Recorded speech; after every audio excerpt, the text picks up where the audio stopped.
Look at this article, people. Nintendo explains Wii U game delays, says projects were understaffed.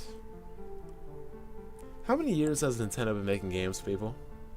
10? 20? I'm gonna say around 30. Around 3 decades. How the hell does one of the most prolific game development companies not know how many people it needs to put on a game to make it? Now, a lot of you might say, well, they're working on new hardware, it's stronger, it's more complicated.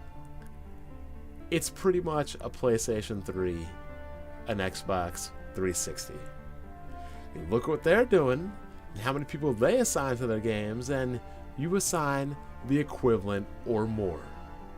It shouldn't be a matter of you not having enough people. It should be a matter of you having too many people.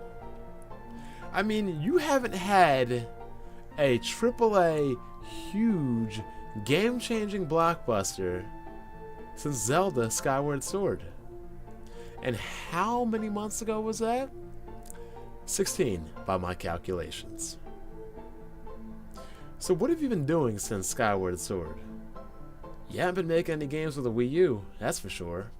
Nintendo initially intended to release a few Wii U games in the first half of 2013, but titles in question were delayed because the company underestimated the development resources required to complete them on time.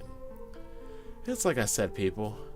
These morons don't ever learn. They never learn. They're going to continue to lie and lie to us all of the time. How many times do they say that it's important for them to have a constant stream of in-house first-party games?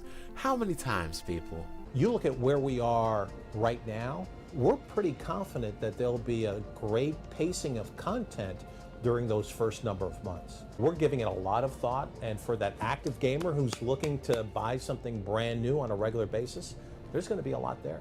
You know, it is critical for us to pace our games in a way that's going to drive that momentum. And interestingly, again, if you go back to the launch of Wii, you know, we had some games at launch, and then there was a bit of a lull. It's been this way since the N64, the GameCube, and the Wii. Constant delays, a long development cycle, and it's now the realization that it's not about Nintendo understaffing projects, it's about Nintendo being wholly incompetent. Period. This has gone on for too many generations. How many Nintendo consoles have gone through these droughts, people? How many? How many? In reality, what exactly is the true shelf life of a Nintendo console? Because they don't really get many games in the initial year, right? Then, you know, the second, the third year pick up, and those final 2 years of the system, it gets abandoned not only by third-party developers, but by Nintendo themselves. Look at the Wii. Look at the GameCube. Look at the Nintendo 64. It's the same pattern over and over again. So what exactly is the true life cycle of a Nintendo console? 3 years? Because it sure as hell isn't 4, and it definitely isn't 5. So he goes on to say that the reason for the delayed releases of our first-party titles was the fact that completing the games released at the same time as the launch of the Wii U required more development resources than expected. Now, considering you hadn't done anything since Skyward Sword, considering that Pandora's Tower, Xenoblade, and The Last Story were already completed, what the hell were you doing all this time? Like, what were you doing? How are you not able to get these games done on time when you completely abandoned the Wii? So some staff members from development teams working on other titles had to help complete them. In short, the development teams of Pikmin 3 and other future titles were understaffed during that period. So that meaning he had to take developers from Pikmin 3 and shift them over to other products, and probably developers and staff from other projects, and basically shift them around because they don't have enough people.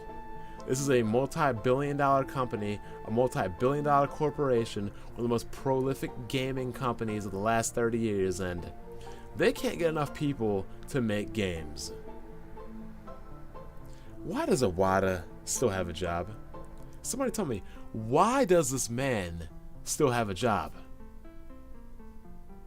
You abandoned the Wii early, and yet you still can't get your Wii U launch titles out on time. I mean, I've just had it with Nintendo people. They have just turned into becoming hopeless, and it's just now an embarrassment. They've turned into Square Enix. They are now a shell of their former selves. I'm really worried about their E3 now because, like Iwata said, third parties aren't jumping on board. They aren't convinced. They're in the process as of now, meaning as of present day, trying to get third parties on their machine. Now we're hearing that games are getting delayed and pushed back because they don't have enough people. So what does that mean we're going to see at E3? And I hope I'm wrong when I say this, but we're going to see a lot of games, maybe not a lot of games, but games that are pretty far off, that aren't going to be coming out anytime soon. Either that, or we're going to be seeing a bunch of games that are rushed out and aren't up to the usual standards of Nintendo. All in all, people, this is just another day, another embarrassment, another day of bad news for Nintendo. And I've been saying it before, and I'll say it again. You want to save Nintendo? Fire Iwata. Fire Iwata, save Nintendo. I apologize to those supporting Wii U about the lack of new titles.